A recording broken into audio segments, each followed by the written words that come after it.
வாக்குத்தத்தத்தை கொடுத்து சபைக்கு ஆண்டவரே ஸ்தோத்திரம் உங்களுடைய வார்த்தைகளை சொல்ல நீ தகுதிப்படுத்தின கிருபைகளுக்காக உனக்கு நன்றி செலுத்துகிற ஆண்டவரே. தொடர்ந்து உங்களுடைய அடியானாகிய என்னை மறைத்து கர்த்தருடைய வார்த்தை வெளிவரும்படியாக நாங்கள் ஜெபிக்கிறோம். உங்களுடைய கருத்தில் எங்களை தாழ்த்தி அர்ப்பணிக்கிறோம் ஆண்டவரே. நீங்க பேசுங்க, நாங்க கேட்கிறோம். இயேசுவின் நாமத்தில் பிதாவே, ஆமென். அல்லேலூயா, அல்லேலூயா. ஆண்டவராகிய இயேசு கிறிஸ்து அவர் சபையை போஷித்து நடத்துகிற தெய்வமாய் இருக்கிறார். அவர் சபையோடு இடைபடுகிற தேவனாய் இருக்கிறார். நம் ஆண்டவராகிய இயேசு கிறிஸ்து சபைக்கு தலையாய் இருக்கிறார். சபையானது இயேசு கிறிஸ்துடைய சரீரமாய் இருக்கிறது. அப்ப இயேசு கிறிஸ்து தான் தலை, அவர் தான் தலைவர், அவர் தான் மூலம். அப்ப தேவனாகிய கர்த்தர் அவரை கொண்டு, இயேசுவை கொண்டு சபையை ஸ்தாபித்து அந்த சபைக்கு அவரை தலையாய் வைத்து சபையாகிய நம்ம எல்லாரையும் அவரோடு இசைந்து கட்டி மாளிகையாய் பரலோகத்தில் கட்டுகிறார். அல்லேலூயா. இதுதான் இதோடைய காரியமே. இதனால கர்த்தர் நமக்கு கொடுத்த, நம்ம சபைக்கு கொடுத்த வாக்குத்தத்தம், என் கண்களில் உனக்கு கிருபை கிடைத்தது, உன்னை பெயர் சொல்லி அழைத்து அறிந்திருக்கிறேன். அல்லேலூயா. இப்ப தேவனுடைய கண்கள்ல கிருபை கிடைத்தது. இந்த கிருபையை நாம் பார்க்கிறோம். பல சூழ்நிலையில பார்க்கிற பொழுது நோவாவுக்கோ கர்த்தருடைய கண்கள்ல கிருபை கிடைத்தது. இவர் நோவா அல்ல, மோசே. அல்லேலூயா. இந்த மோசே என்பதற்கு அர்த்தம் என்னன்னா, மீனிங், அவன் ஜலத்திலிருந்து எடுக்கப்பட்டபடினாலே மோசே என்று பெயரிடப்பட்டது. அப்ப ஜலத்திலிருந்து எடுக்கிற ஒரு காரியம். ஏன் ஜலத்திலிருந்து எடுத்தார்கள் என்று சொன்னால், இஸ்ரவேல் ஜனங்களை தன்னுடைய சொந்த ஜனமாக, சொந்த பிள்ளையாக, சொந்த சேஷ்ட புத்திரனாக கர்த்தர் எடுத்தார். ஆகவே அந்த ஜனங்களை ஒடுக்குவதற்கும் வேதனைப்படுத்துவதற்கும் அவர்களை அடிமைத்தனத்திலே வைத்து அவர்களை பாதிக்கவும் பார்வோன் ராஜா செய்தான். அல்லேலூயா. அப்ப ஏன் அப்படி செய்தான் அப்படின்னா, அந்நிய தேசத்துல எபிரேய ஜனங்களாகிய இவர்கள் பார்வோனுக்கு, அதாவது எகிப்து தேசத்திலே போய் அந்த ராஜாவாகிய பார்வோனுக்கு யோசேப்பு தளபதியா, மந்திரியா, எல்லாத்துக்கும் காரண கர்த்தனாய் கர்த்தர் அங்கு வைத்தபடினாலே யோசேப்பு மேல, அவன் மேல இருந்த ஞானம், அவன் மேல உள்ள தெய்வத்துவம் எல்லாத்தையும் கண்டு பார்வோன், அந்த நாட்கள் இருந்த பார்வோன் யோசேப்பை உயர்த்தி அவன் சகோதரன் பஞ்ச பிழைக்க வந்தவர்களை கோசேன் தேசத்தை கொடுத்து அங்கு வைத்தார். ஆனா 430 வருஷம் அங்கே வாழ்ந்தார்கள். போனது 70 பேர். ஆனா அந்த 430 பேர்ல கர்த்தர் 430 வருஷத்துல அந்த 70 பேர்ல இருந்து ஆண்டவர் எவ்வளவு விருத்தி ஆகிறார் என்று சொன்னால் 6 லட்சம் ஜனங்களாய் கர்த்தர் மாற்றினார். அல்லேலூயா. புருஷர்கள் மாத்திரம், மொத்த டோட்டல் அல்ல, புருஷர்கள் மாத்திரம் 20 வயதுக்கு மேல உள்ளவர்கள் எல்லாம் 6 லட்சம். அப்ப கிட்டத்தட்ட பாருங்க 60 லட்சம் பேர், 20 லட்சம் பேர், கொஞ்சம் 4 பேரை வச்ச விட 20 லட்சம் பேர் அந்த நாட்கள் இருந்தார்கள். வெறும் 70 பேர்ல தேவனுடைய பிள்ளைகளை இதை பார்த்த யோசேப்பை அறியாத ஒரு பார்வோன் தோன்றினான். அவன் என்ன செய்தான் என்று சொன்னால், இந்த ஜனங்கள் மேல பொறாமை கொண்டு இவர்களை ஒடுக்குவதற்கு அவன் ஆயத்தப்படுத்தி வேலைகளை, கடினமான வேலைகளை கொடுத்து, காலவாய் வேலை, மண் பிசைகிற வேலை, இது ரொம்ப கஷ்டமான வேலையை கொடுத்து அவர்கள் இனப்பெருக்கம் செய்ய முடியாத அளவுக்கு கஷ்டத்தை கொடுத்து, ஏன்னா நல்லா வேலை செய்யறவங்க நைட்ல தூங்கிடுவாங்க. அல்லேலூயா. இப்படியெல்லாம் அவனுடைய சிந்தனை. அல்லேலூயா. அது மாத்திரமல்ல, அவன் இப்பதான் எல்லாரும் குடும்ப கட்டுப்பாடு பண்ணாங்க. கண்டுபிடிச்சான், அதுக்கு முன்னாடியே கண்டுபிடிச்சான். அல்லேலூயா. எப்படின்னா எபிரேய ஸ்திரீகள் கை ஊன்றி எழுந்திருக்கிற பொழுது ஆண் பிள்ளையா இருந்தா கொன்னுடு. அல்லேலூயா. ஆண் பிள்ளையா இருந்தா கொன்னுடு. அல்லேலூயா. அந்த சூழ்நிலையில தான் லேவியனுடைய ஒரு வம்சத்திலே மோசே அழகுள்ள பிள்ளையாய் பிறந்தார். அந்த அழகுள்ள பிள்ளைய 3 மாதம் ஒழித்து வைத்தார்கள். அதுக்கு அந்த ஒண்ணு செய்ய முடியல. பார்வோன் கட்டளையின்படி எல்லாரும் இங்க நைல் நதியில பிள்ளைகளை விட்டுறணும், சாகடிச்சிடணும். ஆனா இந்த பிள்ளைய சாகடிக்காம நல்ல ஒரு கூடையில வச்சு தார் பூசி அந்த பிள்ளை அதில் கடத்தி ராஜாத்தி வருகிற சமயத்துல அந்த நாடல் மத்தியில் வச்சுட்டு வந்துட்டாங்க. அந்த பிள்ளை கத்தினது அதை பார்த்தோன்னே ராஜாத்தி என்ன செஞ்சாரு, அழைச்சிட்டு வந்து எனக்கு எடுத்துக்கொடு அப்படின்னு சொன்னோன்னே அது பிள்ளையா இருந்தது. அப்பயே அவர் சொன்னார், இது எதிரேர் வீட்டு பிள்ளை, நான் வளர்க்கணும் அப்படின்னு சொல்லி அது சொந்த தாயை கூப்பிட்டு அதுக்கு பால் கொடுக்கிறதுக்காக சம்பளத்தையும் கொடுத்து அந்த பிள்ளை வளர்ந்தான். அல்லேலூயா. வளர்ந்து பெரியவனான பிறகு ராஜாத்தின் இடத்துல கொண்டு வந்து அவன் கொடுத்தான். அல்லேலூயா. இவனை நான் தண்ணீரிலிருந்து ஜலத்திலிருந்து எடுத்தபடினாலே மோசே என்று பேர் வைக்க சொல்லி மோசே பேர் வச்சு 40 வருஷம் ராஜாங்கத்தில் இருந்தான். அல்லேலூயா. மோசே எத்தனை வருஷம் தான்? 40 வருஷம் ராஜாங்கத்திலே ராஜ மென்மையில் உள்ள ஆளு. அல்லேலூயா. ஆக ஆண்டவர் இவர்களுடைய கூக்குரலை ஆண்டவர் கேட்டார். பிறகு என்ன நடந்துச்சு அப்படின்னா, எபிரேய எபிரேய எபிரேயன்னு சொல்லி தன் தாயானவள் இவனை சொல்லி பாலூட்டினபடினாலே நான் எகிப்தியன் அல்ல, நான் எபிரேயன். அல்லேலூயா.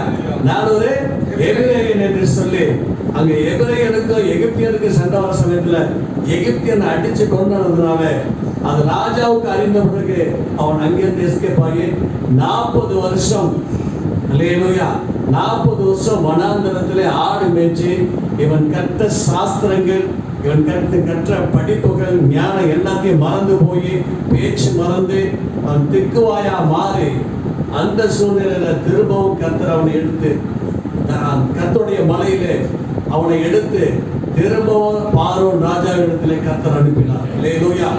அல்லேலூயா. இப்படி அனுப்பி மோசேயானவன் அங்கே போய் 10 அற்புதங்களையும் அதிசயங்களையும் அவர்களுக்கு முன்பாக செய்தார். அல்லேலூயா. முதல் அற்புதம் என்ன அப்படின்னா, இஸ்ரவேலுக்கு அற்புதம். அந்த அற்புதம் எகிப்தியருக்கு என்னாச்சு? வாதை. முதல் காரியம் தண்ணீரை ரத்தனமாக்கினார். 2வது தவளை, 3வது பேன்கள், 4வது வண்டு, 5வது கொள்ளை நோய், 6வது எரிபந்தம் கொப்புளங்கள், 7 கல்மலை, 8 வெட்டுக்கிளி, 9 காரிருள், 10 தலைச்சன் பிள்ளை சங்காரம். இந்த 10 வாதைகளினாலும் அவர்களை பாதித்து இதுக்கென்ன இவங்க இங்க இருக்கக்கூடாது அப்படின்னு அனுப்பி விடுறாங்க. ஆண்டவர் மோசே வச்சு பேசுறதுக்கு காரணம், என்னுடைய ஜனங்களை விடுவி, நாங்கள் மலையிலே போய் தேவனுக்கு ஆராதனை செய்ய வேண்டும். அல்லேலூயா. அப்ப அவனுடைய தீம் என்ன? நான் ஆராதனை செய்யணும், என் ஜனங்களோட ஆராதனை செய்யணும், என் மக்களோட ஆராதனை செய்யணும், என்னுடைய பிள்ளைகளோட ஆராதனை செய்யணும், என்னிடம் இருக்கிற கால்நடைகளோடு நான் போய் தேவனுக்கு பலி செலுத்தி ஆராதனை செய்ய வேண்டும் என்று சொல்லி மோசேயை தேவன் பார்வோன் இடத்தில் அனுப்பினார். அல்லேலூயா. அப்ப பார்வோன் இடத்துல போன மோசேக்கு என்ன நடந்துச்சு அப்படின்னா, எல்லாத்தையும் பெற்றுக்கொண்டு திரும்பி வந்தார். திரும்பி வந்த பிறகு கர்த்தர் அவனை பயன்படுத்த ஆரம்பித்தார். அல்லேலூயா. அல்லேலூயா. அப்ப பயன்படுத்துற பொழுது ஆண்டவர் தன்னுடைய கட்டளைகளை ஜனங்களுக்கு தெரிவிக்கும்படியாக மலையிலே வர சொல்லி அவருடைய கையினாலே எழுது 2 கற்பலகையை கொடுத்தார். அந்த கற்பலகையை பெற்றுக்கொண்டு வருவதற்கு கொஞ்சம் காலதாமதமானது. அந்த சூழ்நிலையிலே ஆரோனும் அவனோட இருந்த ஜனங்கள் என்ன செஞ்சாங்கன்னா, போன மோசைக்கு என்ன ஆச்சுன்னு தெரியல, அதனால எங்களுக்கு வழி நடத்தி வந்ததற்கு ஒரு தெய்வத்தை உண்டு பண்ணின்னு சொல்லி ஒரு கன்று குட்டியை உண்டாக்கி அதைக்கு பலி செலுத்தி அதோடு என்ன செஞ்சாங்க? ஆராதனை செய்ய ஆரம்பிச்சாங்க. குடித்தாங்க, வெறித்தாங்க, நிர்வாணமா பாடுங்க. இப்படிப்பட்ட காரியத்தை கர்த்தர் பார்த்தார். அல்லேலூயா. மோசேக்கு கோபம் வந்துச்சு. அல்லேலூயா. சொல்றோம். கொண்டு வந்த கர்த்தரால் 40 நாள் இரவும் பகலும் புசியாமலும் குடியாமலும் இருந்து வாங்கி வந்த அந்த 10 கட்டளையை உடைச்சு போட்டார். அல்லேலூயா. 40 நாள் தவமா இருந்து பசியா இருந்து பட்டினியா இருந்து தேவ பிரசன்னத்துல இருந்து உண்ணாமூலம் புசியாமூலம் குடியாமூலம் இருந்து தேவனிடத்தில் வாங்கிட்டு வந்த 10 கட்டளை என்ன உடைச்சு போட்டார். அல்லேலூயா. உடைச்சு போட்ட பிறகு என்னாச்சுன்னா ஆண்டவருக்கு கோபம் வந்துச்சு. அல்லேலூயா. உடைச்சு போட்டும் ஆண்டவர் அதை என்ன செஞ்சாரு, இன்னும் கோபமா இருந்தாரு. அந்த கோபத்தெல்லாம் மாற்றுவதற்கு தேவனிடத்துல போய் இவன் மன்றாடி கேட்கிறான். அல்லேலூயா சொல்றான். அப்பதான் அவன் மன்றாடி கேட்கிறப்பதான் இந்த வசனத்தை கர்த்தர் தெரிவிக்கிறார். அல்லேலூயா. அல்லேலூயா. என்ன அப்படின்னா, என் கண்களில் உனக்கு கிருபை கிடைத்தது, உன்னை பெயர் சொல்லி அழைத்து அறிந்திருக்கிறேன் என்றார். அல்லேலூயா. அப்ப ஜனங்களை அழிக்கும்படியாக, ஜனங்களை கொல்லும்படியாக, ஜனங்களை அதாவது நிக்கிரகம் பண்ணும்படியாக ஆண்டோட கோபம் எரிந்த பொழுது திறப்பிலே நின்று அல்லேலூயா ஜனங்களுக்காக பரிதவித்து ஜெபம் பண்ண ஆளுதான் மோசே. அல்லேலூயா. அப்ப சொன்ன வார்த்தை தான் இது, என் கண்களில் உனக்கு கிருபை கிடைத்தது. அல்லேலூயா. தேவனுடைய கண்களுக்கு கிருபை கிடைக்கணும். அல்லேலூயா ஸ்தோத்திரம். இன்னைக்கு நம்ம எல்லாம் இங்க நம்ம இருக்கிறோம், தேவனுடைய கண்கள் நமக்கு கிருபை இருப்பதனாலதான் இந்த இடத்துல துதிக்கிற இடத்துல ஆராதிக்கிற இடத்துல ஜெபிக்கிற இடத்துல சபை கூடுதல்ல நம்ம எல்லாரும் வந்திருக்கிறோம். அல்லேலூயா ஸ்தோத்திரம். எத்தனையோ பேர் இன்னைக்கு என்ன செய்றாங்க, உலக காரியத்துல டிவிக்கு முன்னாடி போய் உட்கார்ந்துட்டு அல்லேலூயா என்னென்ன நடக்குது என்பதை பார்த்து உலக நாடுகளை பார்த்துட்டு அல்லேலூயா இப்படிப்பட்ட களியாட்டங்கள்ல இருந்து இன்னைக்கு கழிக்கிற கூட்டங்கள் நிறைய பேருக்கு. வீட்டை விட்டு வெளியே போக கூடாது, டிவியை போட்டு பார்ப்போம், அதை போட்டு பார்ப்போம்னு சொல்லி தன்னை கழிப்புக்கு உள்ளாக்கி தேவனை மறக்கிற கூட்டத்தின் மத்தியிலே தேவனுக்காக வைராக்கியம் பாராட்டி தேவனுடைய சன்னிதானத்தில் வந்து தேவனுடைய வார்த்தை கேட்டு தேவனை ஆராதித்து தேவனை மகிமைப்படுத்துகிற கூட்டமாகிய உங்களை ஆண்டவர் சொல்ற வார்த்தை தான் இது. அல்லேலூயா. என் கண்களில் உங்களுக்கு கிருபை கிடைத்தது. அல்லேலூயா. மனுஷ கண்கள் அல்ல, முதலமைச்சர் கண்கள் அல்ல, பிரதம மந்திரி கண்கள் அல்ல, கவர்னர் கண்கள் அல்ல, அல்லேலூயா ஸ்தோத்திரம், ஜனாதிபதி கண்கள் அல்ல, அல்லேலூயா கோடீஸ்வரன் கண்கள் அல்ல. நமக்கு யார்கிட்ட கிடைச்சது? தேவனிடமிருந்து கிடைத்தது. அல்லேலூயா. தேவாதி தேவனுடைய கண்கள்ல நமக்கு கிருபை கிடைத்தது. அல்லேலூயா. நல்ல கரங்களை தட்டி தேவனை மகிமைப்படுத்தும். கர்த்தாவே, உம்முடைய கண்களில் எனக்கு கிருபை கிடைத்தது. ஹalleluya, ஹalleluya. ஓ ரபா சபா ரபா வீரமான தேக்கார வலசியானரா தேக்கார வல சதர வலவரவா. ஒரு மனுஷன் கண்கள் அல்லேலூயா நமக்கு தயவு கிடைக்கல, கிருபை கிடைக்கல, தேவனுடைய கையில கிடைச்சிருக்கு. அல்லேலூயா. தேவனுடைய கண்களை நமக்கு கிடைத்தது என்று சொன்னால் நீங்க எங்க போய் நின்றாலும் எல்லாருடைய கண்களையும் கிருபையையும் தயவையும் கர்த்தர் கட்டளையிடுவார். அல்லேலூயா சொல்றோம். நம்ம பாத்தீங்கன்னா ஒன்றுக்குமே லாய்க்கு இல்லாம இருக்கும், ஒண்ணுமே இல்லாத இருப்போம், தகுதி இல்லாம இருப்போம். ஆனா கர்த்தர் நம்ம மேல கிருபை வைக்கிறார்னா நம்மை தகுதிப்படுத்துகிற தேவன். அல்லேலூயா. நம்மை தகுதிப்படுத்துகிற தேவன், நம்மை உயர்த்துகிற தேவன் அவர். அல்லேலூயா ஸ்தோத்திரம். கர்த்தருடைய நாமம் மகிமைப்படுவதாக. இப்ப நம்ம பார்க்க போறோம், மோசே கர்த்தர் என்ன செய்தார் அப்படின்னு சொன்னா, அவர் சில காரியங்களை கர்த்தர் செய்தார், மோசேக்கு கட்டளை இடுகிறார். அல்லேலூயா. எடுத்து வாசிப்போம். அல்லேலூயா ஸ்தோத்திரம். 13 யாத்திரா 13ஆம் அதிகாரம் 1-2 ஆகிய வசனங்கள் கொஞ்சம் சீக்கிரம் வாசிப்போம். கர்த்தர் மோசேயை நோக்கி இஸ்ரவேல் புத்திரருக்குள் மனிதரிலும் மிருக ஜீவன்களிலும் கர்ப்பம் திறந்து பிறக்கிற முதல் பேரான அனைத்தும் எனக்கு பரிசுத்தப்படுத்து, அது என்னுடையது என்றார். அல்லேலூயா. கர்த்தர் மோசேயிட்ட சொல்ற வார்த்தை பாருங்க, கர்ப்பம் திறந்து பிறக்கிற ஆண் பிள்ளையாவது அல்லேலூயா சொல்ற எல்லா பிள்ளைகளும் சரி ஆண்டவருக்கு அல்லேலூயா அது உரியது. அல்லேலூயா. அது மாத்திரமல்ல, கர்ப்பம் திறந்து பிறக்கிற ஆடா இருந்தாலும் சரி மாடா இருந்தாலும் சரி எதுவா இருந்தாலும் சரி எனக்கு உரியது. அல்லேலூயா என்று கர்த்தர் சொல்லுகிறார். அல்லேலூயா. அப்படி கர்த்தர் ஆண்டவர் மோசேயோட பேசி இதை சொல்லுகிறார். அது மாத்திரமல்ல, அதிலே பாருங்க இன்னொரு காரியத்தை சொல்வார். 22ஆம் அதிகாரம் 29வது வசனம், யாத்ரா 22:29. முதல் பழுக்கும் உன் பழத்தையும் வடியும் உன் ரசத்தையும் காணிக்கையாக செலுத்த தாமதிக்க வேண்டாம். குமாரரில் முதல் பேரானவனை எனக்கு கொடுப்பாயாக. அல்லேலூயா. ஆண்டவர் சொல்ற வார்த்தை பாருங்க, மோசேட்ட கேட்கிற வார்த்தை, ஒரு மனிதன் கர்த்தர் கேட்கிற வார்த்தை பாருங்க, முதல் பழுக்கும் உன் பழத்தையும் வடியும் உன் ரசத்தையும் காணிக்கையாக செலுத்த தாமதிக்க வேண்டாம். உன் குமாரரில் மூத்த பேரானவனை எனக்கு கொடுப்பாயாக என்று சொல்கிறார். ஏன் அப்படின்னா ஆண்டவர் ஆசீர்வதிப்பதற்காக. அல்லேலூயா. இதுல ஒரு பெரிய கருத்து இருக்கிறது உள்ளே. அல்லேலூயா, ஸ்தோத்திரம். ஏன் அப்படின்னா எகிப்து தேசத்துல பஸ்கா பண்டிகைக்கு முதல் நாள் ஆண்டவர் சங்கார தூதனை விட்டு எகிப்தியர் எல்லாரையும் முதல் பேரானவனை அத்தனை பேரையும் அழித்து போட்டார். அல்லேலூயா. ஆனா எபிரேய ஜனத்தை அழிக்கல. ஏன்னா பஸ்கா ஆட்டுக்குட்டியோட ரத்தம் நிலைக்காலிலே இருந்தபடினாலே சங்கரதூதன் அந்த வீட்டுக்கு போகாம எபிரேய வீட்டை தாண்டி எகிப்தியன் வீட்டுக்கு போய் அங்கே தலைச்சின் பிள்ளையா இருந்தாலும் சரி, முதல் ஈட்ட கற்பம் திறந்து பிறந்த முதல் ஈட்ட ஆடு மாடு எதுவா இருந்தாலும் எல்லாத்தையும் கர்த்தர் சங்காரம் பண்ணினார். அல்லேலூயா. ஏன் இந்த சங்காரம் அப்படின்னா தன்னுடைய ஜனம், என்னுடைய ஜனத்தை நீ 430 வருஷம் வரைக்கும் அடிமைத்தனத்திலே வைத்து என் ஜனத்துக்கு நீ செய்த எல்லா கொடுமைகளையும் நான் அதற்கு தகுந்த மாதிரி நான் பதில் கொடுப்பேன் என்று சொல்லி கர்த்தர் வைராக்கியம் பாராட்டினார்.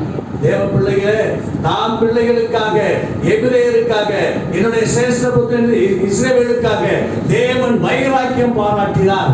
அல்லேலூயா. அந்த வைராக்கியத்தை நினைச்சு பாருங்க. இஸ்ரவேல் அந்த ஜனங்கள் மோசே மலைக்கு போன பிறகு அந்த ஜனங்கள் எங்களை அழைத்து வந்ததற்கு எங்களுக்கு தெய்வத்தை உண்டு பண்ணுவாயாக அப்படின்னு சொல்லி ஒரு கன்றுக்குட்டியை உண்டாக்கி அதை தொழுது கொண்டார்கள். கர்த்தருடைய மனம் எவ்வளவு வேதனையா இருக்கு நினைச்சு பாருங்க. இன்னைக்கு படைத்த தேவனை விட்டுட்டு அல்லேலூயா ஸ்தோத்திரம் எல்லாவற்றையும் நம்ம படைச்சதை, மனுஷன் படைச்சதை தொழுது கொள்கிற நாளா இருக்குது. தேவ பிள்ளைகளே, அது கர்த்தருக்கு அருவருப்பு. அல்லேலூயா ஸ்தோத்திரம். இந்த வசனத்தை தான் யாத்ரா புஸ்தகம் 34ஆம் அதிகாரம் 19வது வசனம். கற்பம் திறந்து பிறக்கிற யாவும் உன் ஆடு மாடுகளின் தலையீற்றான ஆண்கள் யாவும் என்னுடையவைகள். அல்லேலூயா. அப்ப கர்த்தருக்கென்று தன்னுடைய முதல் பேரானதை கொடுக்கிறோம் என்று சொன்னார். ஆடா இருக்கட்டும், மாடா இருக்கட்டும், பழமா இருக்கட்டும், தானியமா இருக்கட்டும், கர்த்தருக்கென்று நீ படைக்கிற பொழுது நிச்சயமா உங்க வீடுகள்ல அல்லேலூயா ஸ்தோத்திரம் ஆசீர்வாதம் இருக்கும். அல்லேலூயா. அவர் ஆசீர்வதிப்பதற்காக ஆண்டவர் சொல்றாரு. அல்லேலூயா ஸ்தோத்திரம். இந்த காரியத்தை சொல்றாரு, நான் உனக்கு ஆசீர்வதிக்கிறேன் அப்படின்னா நீ என்ன செய்யணும்? நான் சொல்ற கட்டளைகளை நீ கைக்கொள்வாயாக என்று சொன்னார். அல்லேலூயா. இரண்டாவது காரியம் பாருங்க, ஆண்டவர் கொடுத்த இரண்டாவது கட்டளை. அல்லேலூயா ஸ்தோத்திரம். யாத்ரா புஸ்தகம் 20:1 17 வரைக்கும் நானே சொல்லிடுறேன். அது கட்டளைகள். அல்லேலூயா. ஆமென். அல்லேலூயா. இப்ப உனக்கு, அதாவது நீ யாதொரு தேவர்களை நீ உண்டு பண்ண வேண்டாம், முதல் கற்பனை. இரண்டாவது விக்கிரக ஆராதனை செய்யாத. மூன்றாவது கர்த்தருடைய நாமத்தை வீணிலே வழங்காத. நாலாவது கர்த்தருடைய பரிசுத்த நாளை பரிசுத்த குறைச்சலாய் நடத்தாமல் இருப்பாயாக அப்படின்னு. பரிசுத்தம் இல்லாமல் நடத்தக்கூடாது, பரிசுத்தத்தோடு. அல்லேலூயா ஸ்தோத்திரம். 5 தாயின் தகப்பனையும் கனம் பண்ணுவாயாக. 6 கொலை செய்யாதிருப்பாயாக. 7 விபச்சாரம் செய்யாதிருப்பாயாக. 8 களவு செய்யாதிருப்பாயாக. 9 பொய் சாட்சி சொல்லாதிருப்பாயாக. 10 இச்சையால் இருப்பாயாக. இந்த கட்டளைகளை கர்த்தர் கொடுத்து இதன்படி நடக்க நமக்கு உத்தரவு போட்டார். அல்லேலூயா. மோசேக்கு உத்தரவு போட்டார். அல்லேலூயா ஸ்தோத்திரம். ஆனா என்ன நடந்துச்சு? பொற்கன்றுடைய உண்டாக்கி அதை வணங்கினார்கள். அல்லேலூயா. கர்த்தருடைய நாமம் மகிமைப்படுவதாக. இதிலே தேவன் கோபப்பட்டார். அல்லேலூயா ஸ்தோத்திரம். மூன்றாவது காரியம் பார்த்தீங்கன்னா, அல்லேலூயா ஸ்தோத்திரம், பரிசுத்த ஸ்தலத்தை உண்டாக்க வேண்டும். அல்லேலூயா. தேவன் என்ன செஞ்சாரு? ஜனங்களோட கூடி இருந்தாரு. ஆனா ஜனங்கள் இப்படிப்பட்ட ஜனங்களா இருந்தபடினாலே எனக்குன்னு ஒரு பரிசுத்த ஸ்தலத்தை நீ உண்டாக்கு, ஆசரிப்பு கூடாரத்தை உண்டாக்கு, அது பாளையத்துக்கு புறம்பா போடு. ஏன் அப்படின்னா இந்த ஜனங்கள் வழங்கா கழுத்துள்ளவர்கள், முறுமுறுக்கிறவங்க, சரியான நிலைமையில இல்லாதவங்க, என்னுடைய கோபம் பற்றி எரிகிற பொழுது அவர்களை நான் அடித்து விடாதபடி பாதுகாப்பதற்காக எனக்கு பிரதட்சியமாக என்ன செய்யற ஒரு ஆசரிப்பு கூடாரத்தை பாளையத்துக்கு புறம்பே போடு என்று சொல்லி கட்டளையிட்டார். அல்லேலூயா ஸ்தோத்திரம். அல்லேலூயா. நாலாவது காரியம் பார்த்தீங்கன்னா, ஆண்டவர் தனக்கு ஆசாரிய ஊழியம் செய்வதற்கு, தேவனுக்கு பலி செலுத்துவதற்கு, தேவனோடு இருந்து தேவனுக்கு ஊழியம் செய்ய, சேவை செய்ய, தேவனுக்கு பலி செலுத்த, தூபம் காட்ட எனக்கென்று ஆசாரியர்களை பிரித்து விடு. அது லேவியர் கோத்திரத்திலே என்ன செய்யணும்? பிரிக்க வேண்டும் என்று சொல்லி கர்த்தர் சொன்னார். அல்லேலூயா, ஸ்தோத்திரம், அல்லேலூயா. எடுத்து நம்ம வாசிப்போம். 28ஆம் அதிகாரம் 1வது வசனம். செய்யும்படிக்கு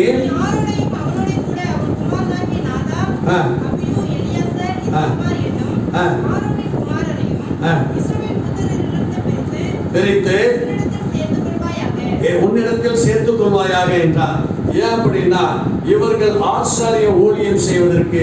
இப்ப பாருங்க, முதல்ல கர்த்தர் பார்த்தது அவருக்கு தேவை. அல்லேலூயா, ஸ்தோத்திரம்.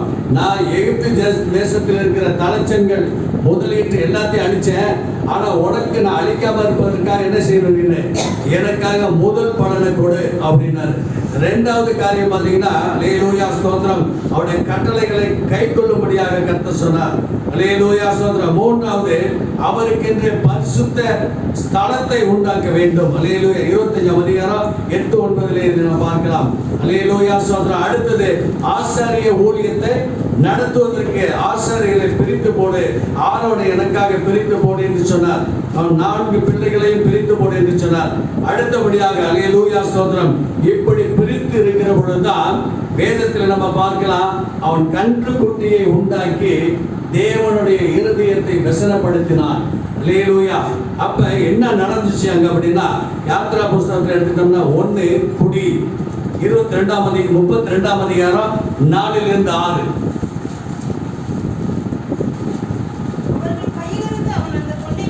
பொன்னை வாங்கி கருவிழித்து ஒரு கன்றுக்குட்டியை வார்ப்பித்தான். இஸ்ரவேலரே, இவைகளே என்றார்கள். கட்டி பண்டிகை என்று கூறினால், மறுநாள் அவர்கள் அதிகாலையிலே எழுந்து சர்வாங்க தகன பலிகளை செலுத்தினார்கள். ஆமென், அல்லேலூயா. இவங்க அந்த விக்கிரகத்தை செஞ்சு தொழுது கொண்ட பிறகு அவங்களுக்கு வந்த முதல் கெட்ட கோணம் என்னாச்சுன்னா, குடித்தார்கள், வெறித்தார்கள். அல்லேலூயா. 2வது பாருங்க, 32ஆம் அதிகாரம் 25வது வசனம்.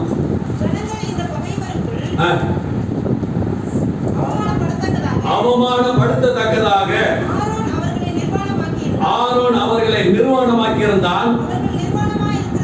அவர்கள் நிர்வாணமாய் இருக்கிறதை மோசே கண்டு,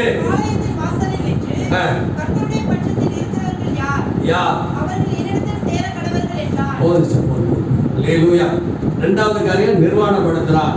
3வது காரியம் பார்த்தீங்கன்னா, அல்லேலூயா, ஸ்தோத்திரம், 32ஆம் அதிகாரம் 27-28.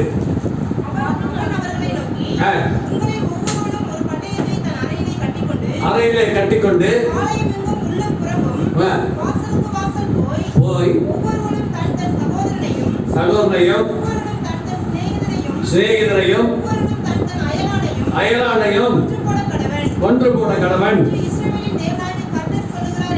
ஆமென், அல்லேலூயா.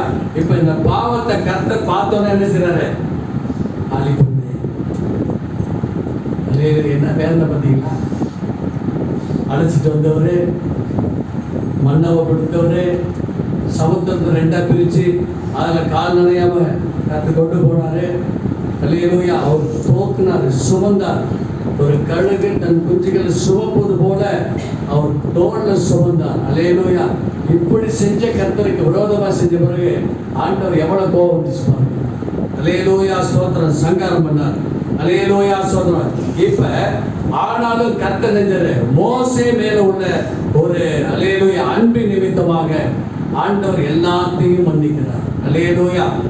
மோசே எப்படிப்பட்ட ஆளு அப்படின்னு நம்ம பார்க்க போறோம். அல்லேலூயா. மோசே எப்படிப்பட்ட ஆளு? இப்ப நம்ம வாசிக்கலாம். யாத்ரா புஸ்தகம் 32:32-26 வரைக்கும் படிச்ச வசனத்தை கொஞ்சம் நிதானித்து வாசிப்போம்.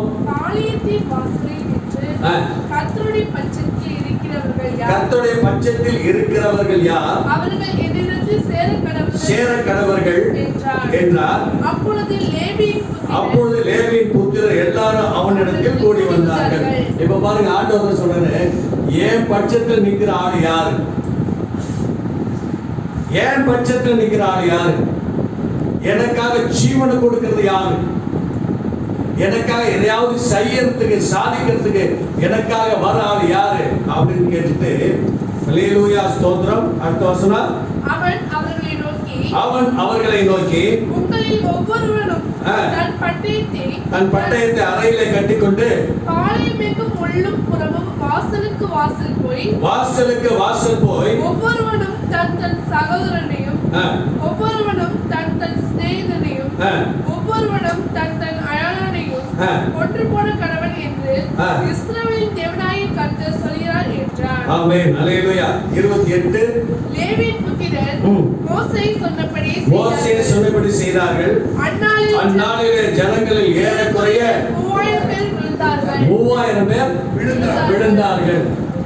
பாருங்க, ஒரு காரியத்துல நம்ம ஈஸியா விக்கிரக வழிபாடுக்கு போயிடுறோம். ஆமென். விக்கிரக வழிபாடு போகவே போவாது. பழைய ஏற்பாட்டு காலத்திலிருந்து நமக்கு என்ன நடந்திருக்கு தெரியுங்களா? அல்லேலூயா. பழைய ஏற்பாட்டு காலத்துல இருந்து என்ன ஆயிருக்கும், என்ன செஞ்சிருக்காரு பாருங்க. அல்லேலூயா. ஆண்டவர் என்ன செஞ்சிருக்காரு? ஆனாலும் மோசேட்ட சொன்னார்ல, என் கண்களில் உங்களுக்கு கிருபை கிடைச்சு. அதனால தான் நம்ம என்ன செய்யறோம், இங்க வந்திருக்கிறோம். எப்படி இருந்தாலும் கர்த்தர் நம்மை மன்னிக்கிறார், நம்மை மறக்கிறார், பாவங்களை மறக்கிறார். அதனால பாவம் செய்யணுமா? செய்யக்கூடாது. அவர் மன்னிக்கிற தேவன். அல்லேலூயா. பாவத்தை மன்னிக்கிற தேவன். ஆனாலும் அதே சமயத்தில் பாவத்தை காணாத சுத்த கண்ணன். அல்லேலூயா. கர்த்தருடைய நாமம் மகிமைப்படுவதாக. ஆமென். எப்பா கேட்டுக்கிட்டியா? போட்டுக்கலாம்ல. அல்லேலூயா ஸ்தோத்திரம். கர்த்தருடைய நாமம் மகிமைப்படுவதாக. அப்ப இவ்வளவு வைராக்கியம் உள்ள தேவன் மோசேக்கு அன்னைக்கு சொன்ன வாக்குத்தத்தம் தான் இன்னைக்கு நமக்கு சொல்லியிருக்காரு. எத்தனையோ தடவை ஆண்டவருக்கு விரோதமா பாவம் செய்திருக்கோம், எத்தனையோ தடவை ஆண்டவருக்கு விரோதமா பேசியிருக்கோம், ஆண்டவருக்கு தகாத காரியத்தை நம்ம செஞ்சிருக்கோம். ஆனாலும் ஜீவனோடு இந்த நாள்ல சுகப்படத்தோடு நம்ம வைத்திருக்கிறார் என்று சொன்னால் அவர் கண்ணில் நமக்கு கிருபை கிடைத்திருக்கிறது. அல்லேலூயா. கிருபை கிடைத்திருக்கிறது. நீ நினைச்சு பாருங்களேன், நம்ம செய்த பாவத்தை கோர குறிச்சில ஆண்டவர் ஏற்றுக்கொண்டார். அல்லேலூயா. இப்ப பாருங்க, மோசே சொன்ன அதே வசனம் தான் இன்னைக்கு நம்ம பார்த்து சொல்றாரு, என் கண்களில் உனக்கு கிருபை கிடைத்தது. அல்லேலூயா ஸ்தோத்திரம். ஆமென். அல்லேலூயா ஸ்தோத்திரம். வைராக்கியம் உள்ளவனாய் இருந்தான் மோசே, வைராக்கியம் உள்ளவனாய் இருந்தான். அவ பாருங்க 29ஆம் வசனத்தை வாசிக்கிற பொழுது, கர்த்தர் இன்றைக்கு உங்களுக்கு ஆசீர்வாதம் அளிக்கும்படி இன்றைக்கு நீங்கள் அவனவன் தன் மகனுக்கும் சகோதரனுக்கும் விரோதமாய் இருந்ததினால் கர்த்தர் உங்களை பிரதிஷ்டை பண்ணுங்கள், கர்த்தருக்கு உங்களை பிரதிஷ்டை பண்ணுங்கள் என்று மோசே சொல்லியிருந்தான். பாருங்க, இப்ப தான் சகோதரனை தான் மகனை வெற்றின பிறகு இதுதான் அவங்களுக்கு ஆசீர்வாதம், இதுதான் அவங்களுக்கு பிரதிஷ்டை. அல்லேலூயா. இது அவங்களுக்கு பிரதிஷ்டை. அல்லேலூயா ஸ்தோத்திரம். சும்மா ஊழியர்னா சும்மா கிடைக்காது. அல்லேலூயா. எதையாவது ஆரோனை போல இந்த கனமான ஊழியத்தை என்ன செய்யணும். அல்லேலூயா சொல்றான். ஆரோனை போல செய்யணும். ஆரோனுக்கு என்ன நடந்துச்சு தெரியுங்களா? அபியும் நாத்தாவும் அவங்க அன்னி அக்கினை கொண்டு வரப்ப சுட்டு அப்படி இதாயிடுச்சு. ஆனாலும் அந்த பிரதிஷ்டை இருக்கு பாருங்க. அல்லேலூயா சொல்றான். அந்த பிரதிஷ்டை ஆரோன் மேல ஊற்றப்பட்ட அந்த நறுமணம், அந்த அபிஷேகம். அல்லேலூயா சொல்றான். அப்படியே நிக்கிறான். ஆண்டவனே, மோசேயை பார்த்து ஆண்டவனே அப்படின்றான்.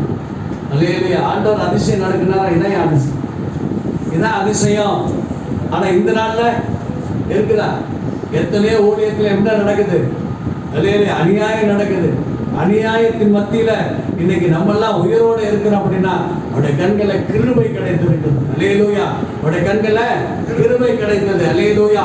அப்ப மோசேக்கு அந்த வைராக்கியம் இருந்துச்சு. நீ போய் என்ன செய்யற, ஒரு சகோதரனா இருந்தாலும் சரி, ஒரு பிள்ளையா இருந்தாலும் சரி, வெட்டு. அல்லேலூயா. இதான் உனக்கு பிரதிஷ்டை, இதான் உனக்கு ஆசீர்வாதம். அவன் செய்தான். அல்லேலூயா சொல்றோம். மோசே சொன்னான், மோசே சொன்னதை கேட்டு ஆசாரியன் செய்தபடினாலே இன்னைக்கு லேவியர்களுடைய ஆசீர்வாதத்தை கர்த்தர் வைத்திருக்கிறார். அதனால தான் தூபம் காட்டவும் ஆண்டவர் ஆலயத்தை உள்ள அனுப்பினார். அல்லேலூயா. இரண்டாவது காரியம் மோசேட்ட இருந்தது, அவன் திறப்பிலே நின்று செபிக்கிறவனாய் காணப்பட்டான். அல்லேலூயா. சுயநலவாதி இல்லை மோசே. யாரு? சுயநலவாதி அல்ல. அவன் அதாவது தேவனுக்கு முன்பாக என் மக்கள், என் ஜனங்கள், நான் வழி நடத்துகிற பிள்ளைகள், இவங்க நிற்க கூடாது ஆண்டவரேன்னு சொல்லி அல்லேலூயா. அவன் திறப்பில் நிற்கிறவனா. இன்னைக்கு நம்ம திறப்பில் நிற்கிறோமா தேசத்திற்காக? அல்லேலூயா. எத்தனை பேர் தேசத்துக்காக ஜெபம் பண்றீங்க? அல்லேலூயா, ஸ்தோத்திரம். இது வரைக்கும் பண்ணலன்னா இனியாவது பண்ணுங்க தேசத்திற்காக. ஏன்னா தேசத்து மேல அழிவு வருது. அல்லேலூயா. தேசத்து மேல அல்லேலூயா. இந்த வருஷத்துல பாருங்க, கொள்ளை நோய் வந்துச்சோ வள்ளியோ எல்லாரையும் மூடி போட்டுச்சு. அல்லேலூயா. எல்லா காரியத்திலையும் அல்லேலூயா. ஆனாலும் உங்களுக்கு எனக்கு தேவனுடைய கண்கள்ல கிருபை கிடைச்சது. அதனாலதான் நம்ம என்ன செய்யறோம், இன்னைக்கு கர்த்தரிடத்திலே நன்றி செலுத்தி நம்ம ஜெபம் பண்ணுகிறோம். நன்றி செலுத்தி தேவனுடைய ஆராதனை கலந்து கொண்டு இருக்கிறோம். கர்த்தருடைய பிள்ளைகளே பாருங்க, மோசே திறப்பிலே நின்னான். அல்லேலூயா. எடுத்து வாசிப்போம் 32ஆம் அதிகாரம் 32, 33 ஆகிய வசனங்கள். ஆகிலும் தேவரீர் அவர்கள் அவர்கள் பாவத்தை மன்னித்தருளினால் மன்னித்தருளும். இல்லாவிட்டால் நீர் எழுதின உம்முடைய புஸ்தகத்திலிருந்து என் பெயரை கிறுக்கி போடும் என்றால், அப்பொழுது கர்த்தர் மோசேயை நோக்கி, எனக்கு விரோதமாய் பாவம் செய்தவன் எவனோ அவன் பெயரை புஸ்தகத்திலிருந்து கிறுக்கி போடுவேன். இப்பொழுது நீ போய் நான் உனக்கு சொன்ன இடத்துக்கு ஜனங்களை அழைத்து கொண்டு போ. என் தூதனானவர் உனக்கு முன் செல்லுவார். ஆகிலும் நான் விசாரிக்கும் நாளில் அவரிடத்தில் விசாரிப்பேன் என்றார். அல்லேலூயா. ஆமென். எதனால? ஆரோன் செய்த கன்றுக்குட்டியை ஜனங்கள் சேவித்த நிமித்தம் கர்த்தர் அவர்களை உபாதித்தார். அல்லேலூயா, ஸ்தோத்திரம். அப்ப பாருங்க, மோசே சுயநலவாதி அல்ல. நான் ஆண்டவர் சொல்றாரு, நான் எல்லாரையும் அழிச்சிடுறேன், உன்னையும் பிள்ளையும் நான் ஆசீர்வதிக்கிறேன். வேணாம் ஆண்டவரே, இந்த ஜனங்கள் அழிக்க வேணாம். எகிப்தியர்கள் கேட்டாங்க, என்ன சொல்லுவாங்க? வனாந்தரத்துல போய் அழிச்சு போட்டான்னு சொல்லுவாங்க. அல்லேலூயா. இந்த ஜனங்களை அழிக்க வேணாம். நீங்க அப்படி அழிக்கீங்கன்னா என் பேரை ஜீவ புஸ்தகத்திலிருந்து கிறுக்கி போட்டாலும் போடுங்கள ஒழிய அந்த ஜனங்கள் மேல ஒன்றும் வரக்கூடாது ஆண்டவரே. அவன் பரிதவித்தான், ஜெபம் பண்ணான். அதனால அன்னைக்கு என்ன நடந்துச்சு? கர்த்தர் இஸ்ரவேல் ஜனங்களை அழிக்காமல் அவனுடைய வேண்டுதலுக்கு கர்த்தர் செவிசாய்த்தார். அல்லேலூயா. அவனுடைய வேண்டுதலுக்கு கர்த்தர் செவிசாய்த்தார். மூன்றாவது காரியம், மோசே கர்த்தருக்கு முன்பாக உண்மை உள்ளவனாக இருந்தான். அல்லேலூயா. மோசே எப்படி இருந்தான்? கர்த்தருக்கு முன்பாக உண்மை உள்ளவனாக இருந்தான். எடுத்து வாசிப்போம். என்னாகம புஸ்தகம் 12ஆம் அதிகாரம் 7வது வசனம். என் தாசனாகிய மோசேயோ அப்படிப்பட்டவன் அல்ல, என் வீட்டில் எங்கும் அவன் உண்மையுள்ளவன். நான் அவனுடன் மறைபொருளாய் அல்ல, முகமுகமாய் பிரத்யட்சமாகவும் பேசுகிறேன். அவன் கர்த்தரின் சாயலை காண்கிறான். இப்படி இருக்க விரோதமாய் பேச உங்களுக்கு பயம் இல்லாமல் போனது என்ன என்று கேட்டார். அல்லேலூயா, ஸ்தோத்திரம். ஒரு தேவன் நம்மை ஆளுகை செய்யறவரை சிருஷ்டித்தவர். அவர் சொல்றாரு, மோசே வீட்டுல எங்கோ உண்மை உள்ளவன். அல்லேலூயா. ஆமென். அல்லேலூயா. கர்த்தர் நம்மளை பார்த்து என்ன சொன்னார்? என் மகன் எனக்கு உண்மை உள்ளவர்கள். அல்லேலூயா. உண்மை உள்ளவர்கள். அல்லேலூயா. இந்த உண்மையை நம்ம எங்க காட்ட முடியும்? நான் தேவனுக்கு உண்மையா இருக்கேன்னா எதுல காட்ட முடியும்? அல்லேலூயா. நான் ஆண்டவருக்கு உண்மை என்று எப்படி நான் காட்ட முடியும்? என் செயல்ல. அல்லேலூயா. என் ஜெபத்துல, என் ஆராதனையில, என் வைராக்கியத்துல, நான் கர்த்தருக்கு கொடுக்கறதுல நான் உண்மையா இருக்கேனா? அல்லேலூயா. அல்லேலூயா. அப்ப ஆண்டவர் சொல்ற மோசேயை பார்த்து, என் தாசனாகிய மோசே என் வீட்டுல எங்க உண்மை உள்ளவன். அல்லேலூயா. ஆண்டவருக்கு நான் சொன்ன காரியத்துல எல்லாருமே உண்மையா இருந்தா உண்மையுள்ளவனை கர்த்தர் என்ன செய்றாரு? பரிபூர்ணமாய் ஆசீர்வதிக்க வல்லவராய் இருக்கிறார். அப்ப கர்த்தருக்கு உண்மையா இருக்கணும், ஜெபத்துல உண்மையா இருக்கணும், வேதம் வாசிக்கிறதுல உண்மையா இருக்கணும், அதாவது கர்த்தருக்கு கொடுக்கறதுல உண்மையா இருக்கணும், கர்த்தருக்கு ஊழியம் செய்யறதுல உண்மையா இருக்கணும், கர்த்தருக்கு என்று அல்லேலூயா சொல்ற எல்லா காரியத்திலும் நம்ம உண்மையுள்ளவனா இருக்கிற பொழுது ஆசீர்வாதம் நம்முடைய சிரசின் மேல இருக்கும். அல்லேலூயா. இன்னைக்கு எத்தனை பேர் நல்லா சம்பாதிக்கிறாங்க, சேர்த்து வைக்க முடியாம போயிடுச்சு. வீடு கட்டுறாங்க, பாதியிலே நின்று போயிடுது. பிசினஸ் பண்றாங்க, சரியான லாபம் நமக்கு வர முடியல. இப்படிப்பட்ட பல காரியங்களை பார்க்கிறோம். நம்ம சேர்த்து வச்ச பொருளை சில பேர் அபகரிச்சுட்டு போறாங்க. காரணம் என்ன? அல்லேலூயா. காரணம் என்ன? கர்த்தருக்குள்ள நம்ம உண்மையா இருக்கமா, ஜெபத்துல உண்மையா இருக்கமா, வேத வாசிக்கிறதுல உண்மையா இருக்கமா, ஆராதிக்கிற உண்மையா இருக்கமா, விசுவாசத்துல உண்மையா இருக்கமா, கொடுக்கறதுல உண்மையா இருக்கமா, ஊழியம் சேர்ந்ததுல உண்மையா இருக்கமா? இந்த காரியத்தை நம்ம உண்மையா இருந்தால் நிச்சயமாக கர்த்தருடைய ஆசீர்வாதம் நம்முடைய சிரசின் மேல இருக்கும். அல்லேலூயா. கர்த்தருடைய நாமம் மகிமைப்படுவதாக. இந்த பாபநாச பட்டணத்துக்கு நான் வருகிற பொழுது ஒரு ஜோல்னா பையன் ஒரு ஓட்டர் சைக்கிள் தான். அல்லேலூயா. ஒரு ஜோல்னா பையன் ஒரு ஓட்டர் சைக்கிள் தான். ஆனா இப்ப ஆண்டவர் பார்க்கிற பொழுது நான் நன்றி சொல்லிக்கிட்டே இருப்பேன். அல்லேலூயா. கொஞ்சத்துல உண்மையா இருக்கணும். அல்லேலூயா. கொஞ்சத்துல உண்மையா இருக்கணும். கர்த்தருடைய நாமம் மகிமைப்படுவதாக. அப்ப நம்ம கொஞ்சத்துல உண்மையா இருக்கிறப்ப அவர் அநேகத்துல அதிபதியாக மாற்றுகிற தேவன். அல்லேலூயா. ஸ்தோத்திரம். அல்லேலூயா. என்னுடைய வாழ்க்கையில பாத்தீங்கன்னா நான் முதல் தசமபாகம் கொடுத்தது 50 ரூபா. எனக்கு வந்தது 500 ரூபா, 50 ரூபா தான். அல்லேலூயா. ஸ்தோத்திரம். இன்னைக்கு நீங்க நாங்க பாத்தீங்கன்னா அல்லேலூயா ஸ்தோத்திரம். தசமபாகம் நம்ம தஞ்சாவூர் பட்டணத்துல 14 சர்ச்சில் 3வது இடத்துல நம்ம கொடுக்குறோம். சின்ன சபை தான், ஆனால் கொடுக்கறதுல பெரியவர்களா இருக்கும். அதனால தான் கர்த்தர் ஆசீர்வதிக்கிறார். அல்லேலூயா சொல்றேன். ஆண்டவர்கிட்ட கொடுக்குறப்ப ஆசீர்வாதம் இருக்கணும். அல்லேலூயா சொல்றேன். 2வது காரியம் பார்த்தீங்கன்னா அல்லேலூயா சொல்றோம், மிஷனரியை தாங்குறோம். அல்லேலூயா. நம்ம இங்க உட்காந்துருக்கோம். அல்லேலூயா சொல்றோம். வடநாட்டில் போய் ஊழியம் செய்யறவங்களுக்கு நம்ம தாங்குறோம். அல்லேலூயா ஸ்தோத்திரம். இதெல்லாம் நீங்க கொடுக்கிற தசம பாகத்திலேயா போன்ற காணிக்கைகள் தான் கர்த்தருக்கு படைக்கப்படுகிறது. அல்லேலூயா. இதுக்கெல்லாம் பிரதிபலனை கர்த்தர் நிச்சயமா உங்களுக்கு தருவார். கர்த்தருக்கு எதுல உண்மையா இருக்கவா கண்டிப்பா உண்மையுள்ள மனுஷன் அல்லேலூயா அவன் ஆசீர்வதிக்கப்படுவான். அல்லேலூயா. அநேகத்திலே ஆசீர்வதிக்கப்படுவார். அல்லேலூயா. அப்ப மோசேயை குறித்து ஆண்டவர் பேசுறாரு. அதைத்தான் வேதத்துல பார்க்கலாம், எபிரேயர்ல பார்க்கலாம்.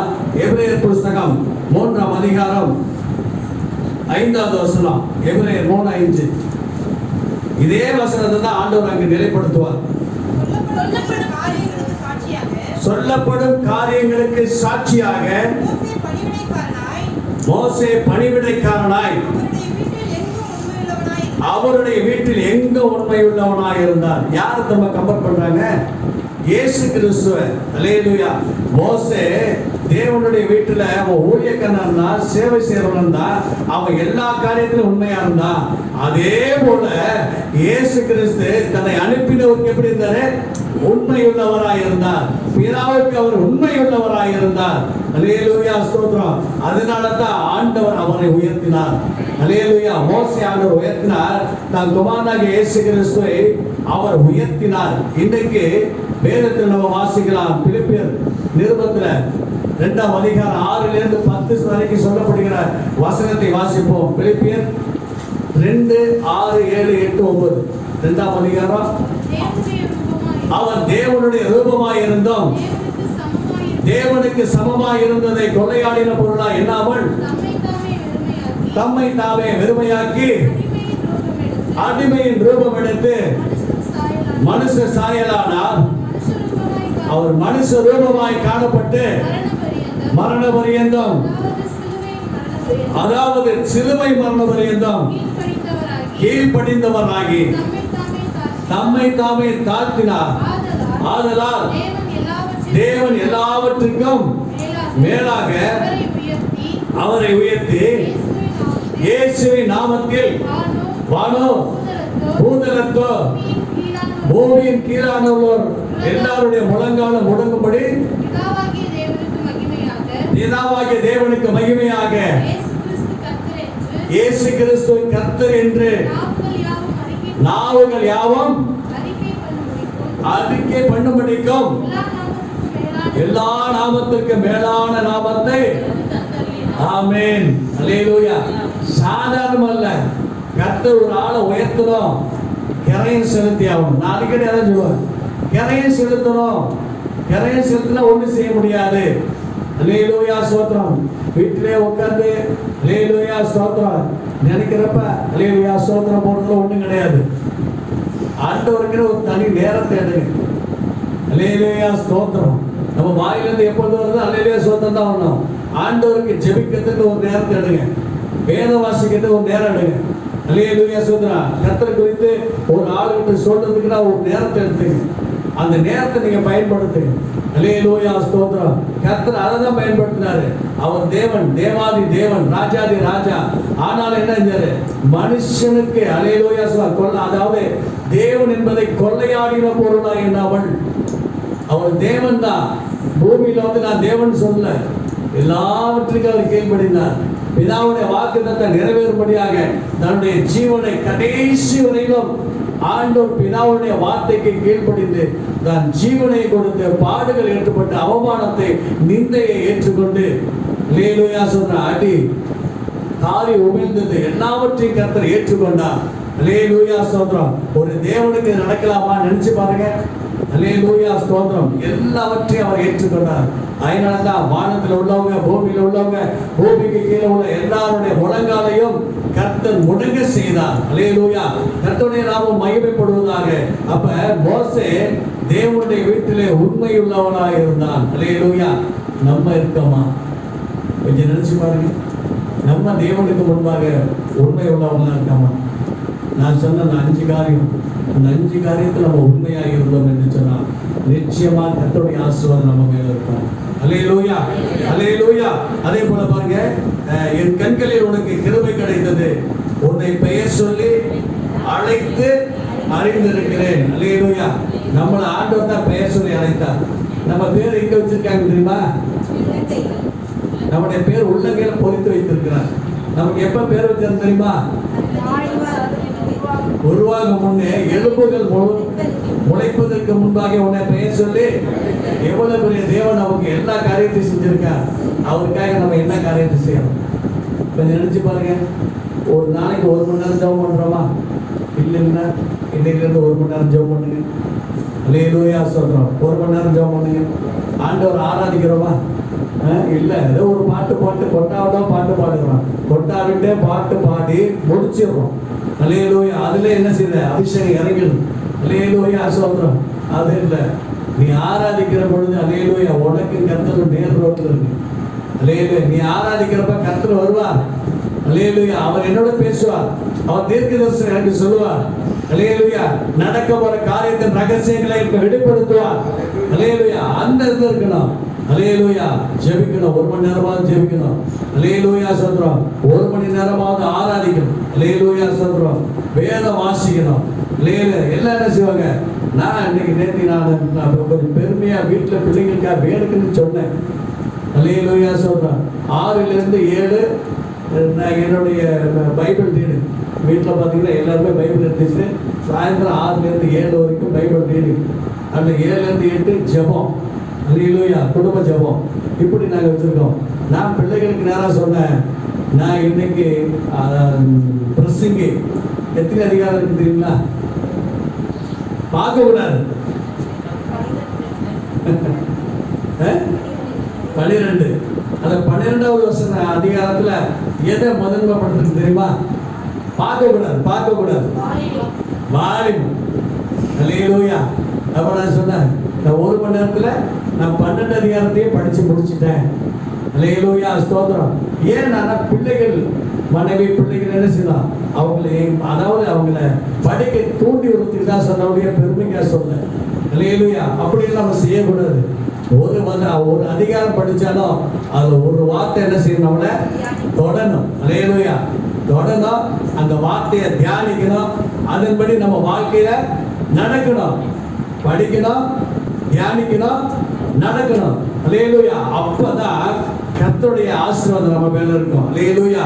அவர்கிட்ட நம்ம ஏமாற்றவே முடியாது. ஏன் அப்படின்னா தாயின் கர்ப்பத்திலே பிறப்பதற்கு முன்பாக தெரிந்து கொண்டார், எலும்பு முளைப்பதற்கு முன்பாக அவர் பேர் சொல்லி அழைத்தார், நீ எனக்கு சொந்தம் சொல்லிட்டார். அல்லேலூயா. அப்ப நம்ம எப்படி இருக்கணும்? தேவனுடைய பிள்ளைகள் எப்படி இருக்கணும்? தேவனுடைய பிள்ளைகள் சோம்பேறியா இருக்க முடியுமா? தேவனுடைய பிள்ளைகள் அசட்டையா இருக்க முடியுமா? தேவனுடைய பிள்ளைகள் வந்து ஜெபம் பண்ணாமலோ ஆராதிக்காமலும் இருக்க முடியுமா? இது யாரு இருப்பா? ஜெபம் பண்ணாம ஆராதிக்காம இருக்கிறது யாரு? அல்லேலூயா. யாரு? ஆமென். அல்லேலூயா. ஆமென். அதுக்காக தேவ பிள்ளைகளே, நீ ஜெபம் பண்ணுங்க, வேத வாசிங்க. மோசே போல அல்லேலூயா சொல்றோம். நம்ம ஜனங்களுக்காக, தேசத்துக்காக திறப்புல நில்லுங்க. தேவனுக்காக வைராக்கியம் மாறுங்க. தேவனுக்காக அல்லேலூயா உங்களுக்கு எல்லா காரியத்திலும் உண்மையுள்ளவர்களா இருங்க. ஆண்டவர் சொன்ன இந்த வாக்குத்தத்தம் அப்படியே நம்முடைய சிரசுக்கு வரும். அல்லேலூயா சொல்றேன். என் கண்களில் உனக்கு கிருபை கிடைத்தது. அல்லேலூயா. உன்னை பெயர் சொல்லி அழைத்தேன். அனைத்து அறிந்திருக்கிற. அப்ப நம்ம பெயர் சொல்லி நம்ம அறிந்திருக்கிறதுக்கு ஒரு காரியம் இருக்கு. அல்லேலூயா ஸ்தோத்திரம். நம்ம மறைவிடத்துல செய்யறதெல்லாம் கர்த்தர் செய்வாரு. அறிந்திருக்கிறார். யாருக்குமே தெரியாது. அல்லேலூயா ஸ்தோத்திரம். நான் பொய் சொல்றேன், அது யாருக்கும் தெரியாது. அல்லேலூயா. நான் ஒரு கெட்ட வார்த்தை பேசிட்டேன், அது யாருக்கும் தெரியாது. நான் ஒரு பொருளை திருட்டேன், யாருக்கும் தெரியாது. நான் விபச்சாரம் பண்ணிட்டேன், எனக்கு யாருக்கும் தெரியாது. அல்லேலூயா ஸ்தோத்திரம். நான் பொய் சாட்சி சொல்லி பணம் வாங்கிட்டேன், அது யாருக்கும் தெரியாது. அல்லேலூயா. இப்படி எல்லாம் நம்ம நினைச்சிட்டு இருக்கலாம். ஆனா ஆண்டவர் சொல்றார், என்ன சொல்றாரு பாருங்க, உன்னை பெயர் சொல்லி அழைத்து அறிந்திருக்கிற. உன் அசைவு ஆண்டவர் தெரியும். நீ என்ன அசைகிறே தெரியும். 139 சங்கீதத்தை பாருங்களேன், 1-6. ஆண்டவர் ஏமாற்ற முடியாது. அல்லேலூயா. 139வது சங்கீதம் 1-6. என்ன செய்யறாரு? ஆராய்ந்து அறிந்திருக்கிறேன். என் உட்கார்தலையும் எழுந்திருக்கிறதையும் நீர் அறிந்திருக்கிறேன். அதாவது நம்ம நினைக்கிறத தூரத்திலிருந்து அறிகிறேன். நான் நடந்தாலும் படுத்திருந்தாலும் என்னை சூழ்ந்திருக்கிறேன். என் வழிகளெல்லாம் உமக்கு தெரியும். பாத்தீங்களா? நம்முடைய வாயில் சொல் பிறவாத்துக்கு முன்பே இதோ கர்த்தாவே அதையெல்லாம் நீர் அறிந்திருக்கிறீர். முற்புறத்திலும் பிற்புறத்திலும் எனக்கு இருக்கேன். உன்னை கரத்தை என் மேல் வைக்கிறேன். இந்த அறிவு எனக்கு மிகுந்த ஆச்சரியமும் எனக்கு எட்டாத உயரமாய் இருக்கிறது. எங்கே போவேன்? எங்கே ஓடுவேன்? போதும். இவன் நிறைய இருக்கு, சொல்லிட்டே போயிடலாம். அல்லேலூயா. அப்ப ஆண்டவர் நம்ம என்ன செய்யறாரு? ஆராய்ந்து அறிந்திருக்கிறார். அவர் ஒரு நாளைக்கு என்ன செய்ய மாட்டாரு? விட்டு விலகவே மாட்டாரு. நன்மை செய்யறப்ப நம்ம கூட இருக்கிறாரு. அல்லேலூயா. தீமையான காரியத்தை செய்யறப்ப கூட இருக்காரு. இது எல்லாத்தையும் என்ன செய்யறாரு? பார்த்துக்கிட்டே இருக்காரு. ஆனா ஆண்டவர் என்ன செய்யறாரு? அல்லேலூயா சொல்றோம். அதாவது பாவத்துக்கு தகுதியான தண்டனை கொடுக்காம நம்ம அவருடைய பாடுகள் நிமித்தமாக பிதாவின் கோபம் நம்ம மேல வராமல் இருப்பதற்காக கைகளையும் கால்களையும் தன்னுடைய வினாக்களையும் தலையும் காட்டி கர்த்தருக்கு முன்பாக நான் இவர்களுக்காக தானே போனேன் அப்படின்னு சொல்லி பிதாவுடைய தேவனுடைய கோபத்தை உக்கிரத்தை அவர் ஆட்சி கொண்டிருக்கிறார். நமக்காக பரிதவித்து ஜெபம் பண்ணி கொண்டிருக்கிறார். தேவ பிள்ளையே, இந்த நிலைமை என்னைக்கு இருக்காது. இந்த நிலைமை என்னைக்கா இருக்காது. அல்லேலூயா ஸ்தோத்திரம். ஒரு நாள் நம்மை அறியாதபடிக்கு ஒரு நாள் வரும். அல்லேலூயா ஸ்தோத்திரம். அந்த நாள்ல நம்ம கெட்டு போகாதபடிக்கு நம்ம ரட்சிக்கப்பட ஆண்டோடைய சவுண்டை கிட்டி சேருவோம். அல்லேலூயா. மோசே அவ்வளவு பெரிய ஆளுதான். ஆனாலும் கர்த்தருடைய வார்த்தை, நீ பேசு, கண்மலையை பார்த்து பேசுகின்ற பொழுது அவன் நடித்தான். அதனால போக வேண்டிய தேசத்துக்கு ஆண்டவர் அனுப்புனார். அல்லேலூயா ஸ்தோத்திரம். அல்லேலூயா. என் இருதயத்துக்கு ஏற்றவன் சொல்லி தாவீது சொன்னார் கர்த்தர். அல்லேலூயா ஸ்தோத்திரம். ஆனாலும் தாவீது பாவம் செய்தபடினாலே அவன் என்ன பாவம் செய்தானோ அதே பாவத்தை நீ மறைவிடத்தில் செய்த எல்லாரும் பார்க்கறதுக்கு நான் செய்ய வைப்பேன் அப்படின்னாரு. அதோட மாத்திரமல்ல, ஒரு பட்டயம் உன்னை தொடருன்னாரு. அது இயேசு கிறிஸ்துவோட முடிஞ்சது. அல்லேலூயா. அந்த பட்டயம் துரத்தினது அது இயேசு கிறிஸ்து வரையிலும் அல்லேலூயா வந்தது. அதைத்தான் மரியாதை ஆண்டவர் சொல்றாரு, சிமியன் சொல்றாரு, ஒரு பட்டயம் உன்னை உருவி போம். அல்லேலூயா, கர்த்தருடைய நாமம் மகிமைப்படுவதாக.